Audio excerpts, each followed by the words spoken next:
Türkiye Çimento Müstahsileri Birliği'nin kıymetli üyeleri, kıymetli konuklar, değerli meslektaşlarım. Birincisi düzenlenmiş olan Beton Yollar Kongresi ve sergisine hoş geldiniz. Bugün ben size zamanımın el verdiği müddetçe yansıma çatlağı oluşumu açısından kompozit bir üst yapının performansının belirlenmesi konusunda bir sunum yapmaya çalışacağım.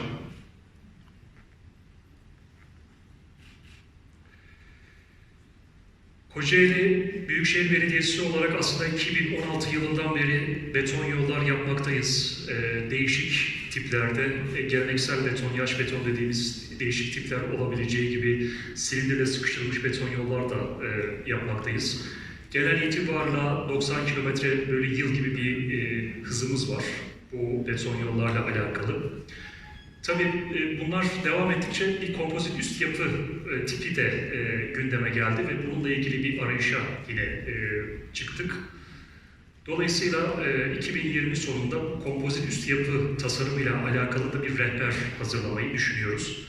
Bugün sunacağım sunumda bu hangi model konseptinde bu değerlendirilecek?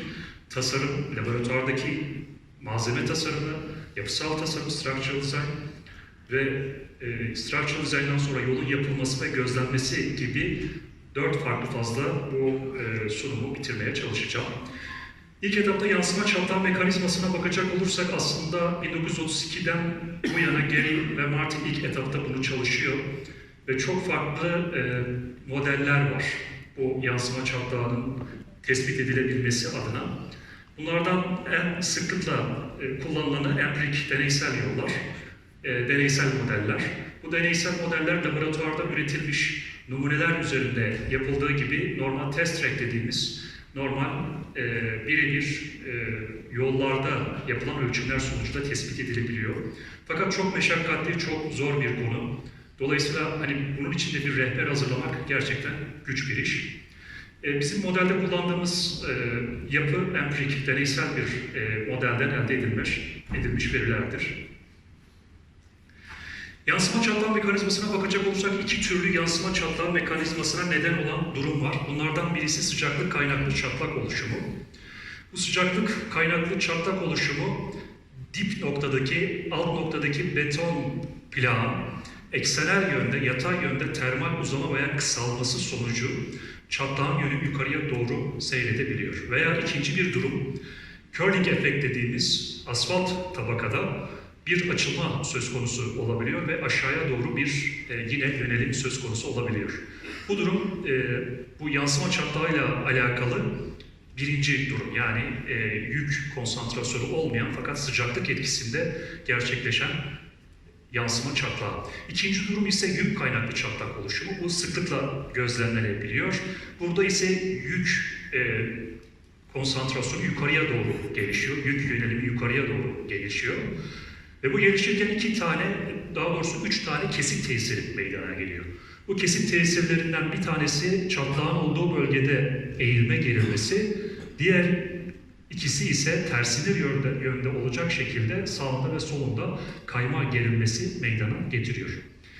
Bugün kullanacağımız modelde yansıma çatlağı mekanizması için sıcaklık fazını G-temperature dediğimiz bir fazla kodlayacağız.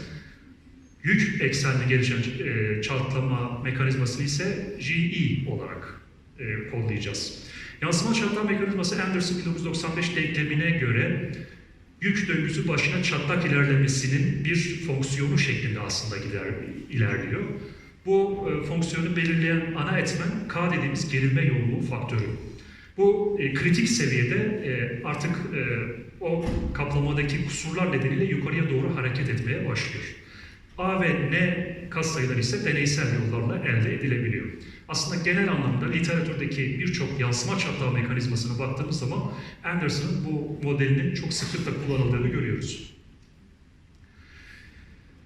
Oversee ve Antwin'in 1998'de yapmış olduğu çalışmada yine Anderson'ın bu 1995'teki referans modelini alarak bir model geliştiriyorlar. Biz de bu modeli kullanacağız. Kabul edilebilir dingil yükü veya sıcaklık tekerrürü, yine NE veya N temperature olduğunu söylemiştim. Overlay, yani üst tabakadaki asfalt kaplamanın kalınlığı ve KC dediğimiz Critical Intensity Factor, kritik gerilme yoğunluğu faktörünün bir fonksiyonu olarak modellenmiş ve burada o katsayılar A ve N katsayıları tespit edilmiş. Tabii bunlar normal test tracklerden alınmış verilerdir. Dolayısıyla burada KC'yi bulduğumuz zaman işi aslında büyük ölçüde bitiriyoruz. Gerilme yoğunluğu faktörü burada yine GE ve G temperature'ın yani sıcaklık ve yükün bir fonksiyonu olarak gelişiyor. E ve nü değerleri burada asfalta ait elastisite modülü veya rezil modülüs dediğimiz bir değer. Nü de yine pozyon oranı, yine asfalta dair bir pozyon oranı. Dingil yükünü açacak olursak bu JE'yi açalım. JE burada dikkat edilirse P dediğimiz bir değer var. Bu tahmin edersiniz ki 80 kilonewton'luk eşdeğer tek dingil yükü. Yani 8.2 ton da diyebiliriz buna.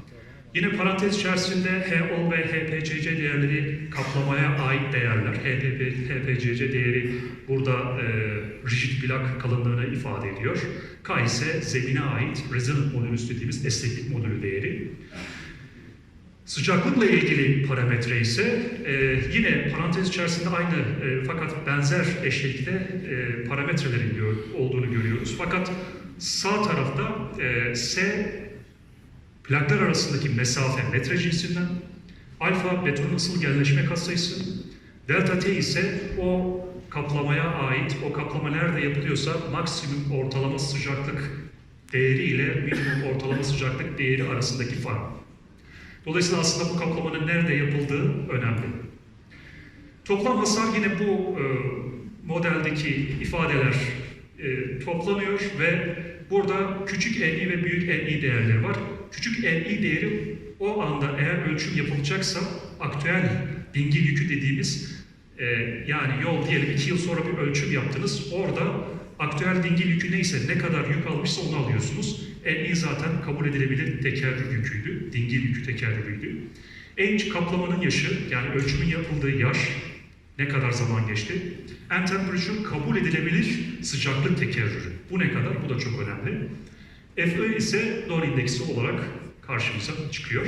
Son olarak yansıma çapta oranını yine Demtot'un bir fonksiyonu olarak bu şekilde modelleyebiliyoruz.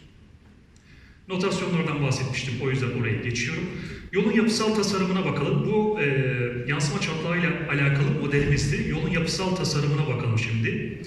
Bunun için kullandığımız güzergah 928 metrelik koordinatları resimde bulunmaktadır. Hani yolu görmek isteyenler gidip bakmak istesin diye görmek isterse görebilirler. Kocaeli Stadyumu ve Asım Kibar Organize Sanayi Bölgesi gibi çok dingil yükünün olduğu bir bölgede teşkil edilen bir kompozit üst yapı orası. Structural Design için, yapısal tasarım için PanelDesigner.org'daki Toolbox, internet sitesi üzerinden hizmet sağlayan free bir yazılım kullanıldı. Burada Streets modeli kullanılmıştır. Streets modelinin altyapısına, background'una bakacak olursak 2 tane rehber yayın kullanıyor. Bunlardan bir tanesi PCA'in 1984'teki Thickness Design for Concrete Highway and Street Panels Design'ı ki bu birçok aslında park alanları ve lokal yollar için çok aydınlatıcı bir rehber. Diğeri ise ACR 330 yine park alanları ve endüstriyel sahalar için kullanılan bir rehber. Dolayısıyla bu Streets modülünün bu iki ana fazdan beslendiğini bilmekte fayda var. Street'i tıkladıktan sonra New Composite diye bir modül çıkıyor. Burada New Composite rigid bir yapı. Üstünde eğer asfalt yapacaksanız New Composite burada sonuç verebiliyor.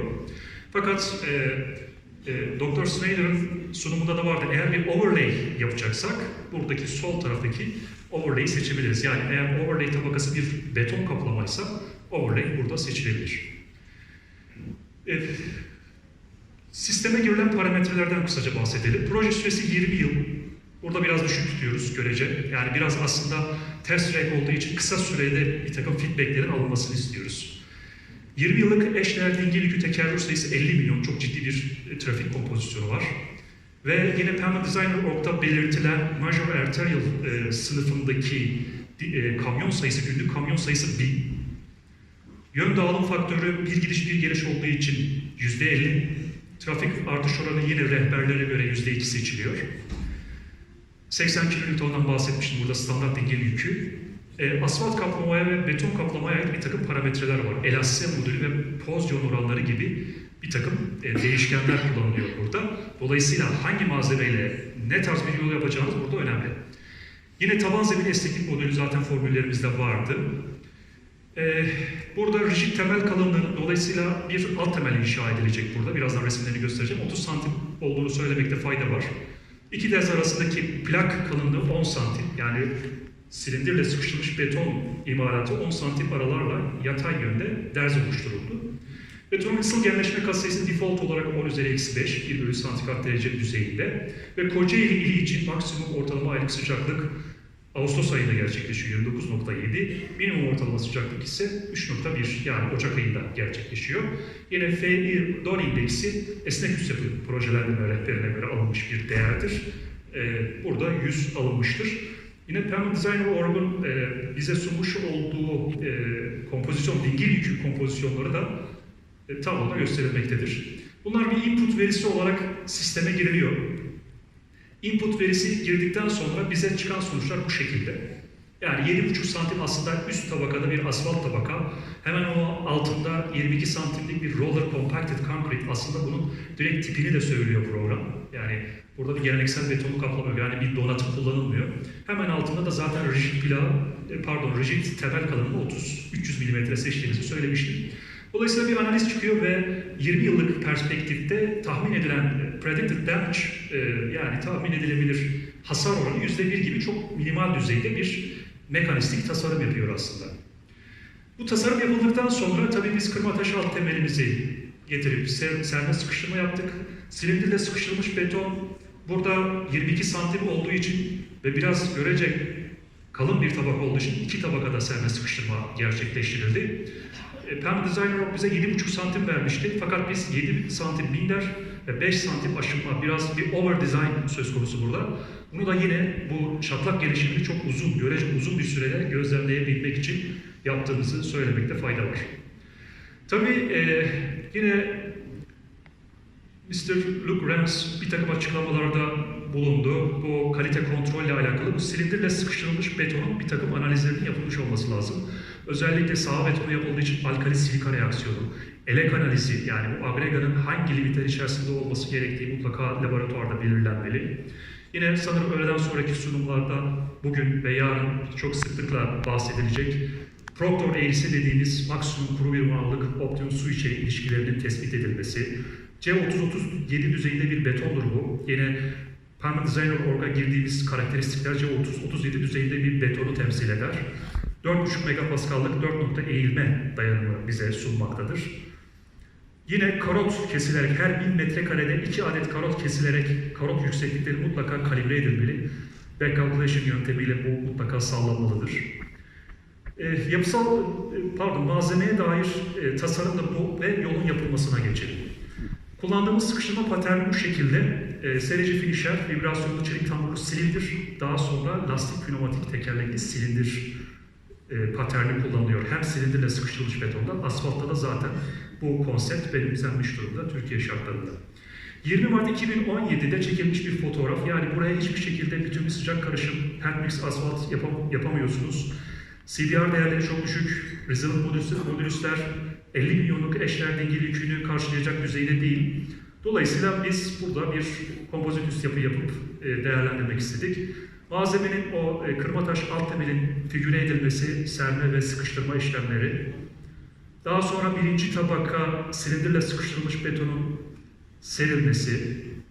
Sıkıştırma paterni ise yine ACI'da belirtilen şekilde ilk önce karşıt iki kenar, daha sonra orta nokta, en sonda ise zayıf kesit dediğimiz en dip kenar olacak şekilde aslında bir sıkıştırma paterni kullanılmıştır. Bu sıkıştırma paterni asfalt kaplamadan oldukça farklıdır. İkinci tabakanın serme sıkıştırmasının yapılması burada gösteriliyor. Ve tabii yine 6 Nisan 2017'de zaman işliyor. T/3 yani yaklaşık 22 santimin kalınlıkta 7 santimlik bir kesit derinliği burada elde ediliyor. Ve yolun RCC düzeyinde silindirle sıkışmış beton düzeyindeki görüntüsü bu şekilde. Su kürü uygulanıyor. 7 gün boyunca ağırlığı 7 tonu geçmeyen su kürü uygulandıktan sonra bütün sıcak karışımlara geçiliyor ki o betona ait bütün mühendislik karakteristikleri tam karşılansın. Bütünlü sıcak karışımların ilk fazının serilmesi, bu binder tabakadır. Dikkat edilirse burada bir CRS tipi bir yapıştırıcı vardır. CRS 1 tipi bir emisyon yapıştırıcı yapılıyor ki orada ciddi bir bağ oluşsun ve bu kayma gerilmelerinden dolayı bir yırtılma meydana gelmesin. Ve yolun 3 Eylül 2019 güncel hali bu yol şu an hizmet sağlamaktadır. Şimdi performansı değerlendirelim. Yolu da yaptık. Şimdi bu yansıma çatlağı açısından performansı değerlendirmede sıra. 13 Nisan 2017'deki ders görünüyor. 3 Eylül 2019'da ise bura şu an kırmızı olduğu için belki tam net görünmeyebilir slaytta. Fakat ilk yansıma çatlağı aradan geçen 2,5 yıl süre içerisinde gerçekleşiyor. Yani bu yolu sürekli gözlüyorduk çünkü biz. Dolayısıyla hemen 928 metrelik bir güzergahta hatırlarsınız. 10 metrede bir derz inşa etmiştik. Yani 9. derzde biz ilk yansıma çatlağını yaklaşık olarak 1 milimetre gibi bir derin genişlikte tespit ettik. Bunu tespit ettikten sonra şimdi bunu en başta bahsetmiş olduğum modele kalibre etmeye çalıştık. Dolayısıyla elimizde bir takım mühendislik verileri var. Malzeme karakteristiklerini biliyoruz. Dingil yükü karakteristiklerini biliyoruz. 2,5 yıl geçti. Standart dingil yükünün yaklaşık olarak %12,5, hatırlarsanız 50 milyondu. 6 milyon 250 bin gibi bir dingil yüküne maruz kaldığını varsayarsak ve bu 2,5 yıl içerisinde Kocaeli için gerçekleşen sıcaklık verilerini de yine formüle entegre edersek aslında şöyle bir şey çıkıyor. Yani yüzde cinsinden çatlama, yansıma, reflective cracking değeri 6,1 çıkıyor. Tabii bu ne kadar aktüel, ne kadar doğru, bunun geriye dönük bir kalibrasyonunun yapılması lazım. O da nasıl olacak? Yani biz 5 yıl, 10 yıl, 15 ve 20 yıl yine analiz periyotlarından bahsedilmişti. Okumalar yapacağız. Bu okumaların acaba gerçekten bu modelde belirtildiği hedef kırılma yüzdelerine erişip erişmediğini kontrol edeceğiz. Yani şu an elimizde 2,5 yıllık bir veri var, bir test track var ve hizmet sağlıyor. Aslında buradan direkt Mr. Mack'in bahsetmiş olduğu, sunumunda bahsetmiş olduğu o performans, life cycle cost analiz, yaşam döngüsü maliyet analizlerindeki rehabilitasyon veya işte yeniden yapım, tam derinlikli yeniden yapım veya bir bakım onarım stratejisi veya yolun korunması, izolasyon işlemleri, bu tarz bir perspektifi ancak biz bu geniş perspektifteki bu geri bildirimle, bu çatlakların orada oluşup modele girilmesiyle elde edebileceğimizi düşünüyoruz. Son olarak biz 2017'de, 2016'da ilk silindirle sıkıştırılmış betonunu yapmıştık ve bununla ilgili bir şartname yazmıştık. Daha sonra Türkiye Çimento Müstahsilleri Birliği bu konuda öncülük etti ve çok ciddi, iyi yayınlar çıkardı. Gerek şartname bazında, gerek kalınlık tasarımı, gerek maliyet bazında zaten sunumlarda bunlar bahsedilecek. 2020 perspektifimizde ise bunu bir adım daha öteye taşıyıp kompozit üst yapıyı nasıl yapacağız? Onunla ilgili teknik şartname çok zor. Yani bunu itiraf etmekte fayda var. Yani literatürde de açıkçası çok ciddi anlamda bu konuda açıkta var. Üzerinde bunu değerlendirip, konuşup ve bir yayın şekline dönüştürmeyi planlıyoruz. Beni sabırla dinlediğiniz için teşekkür ediyorum.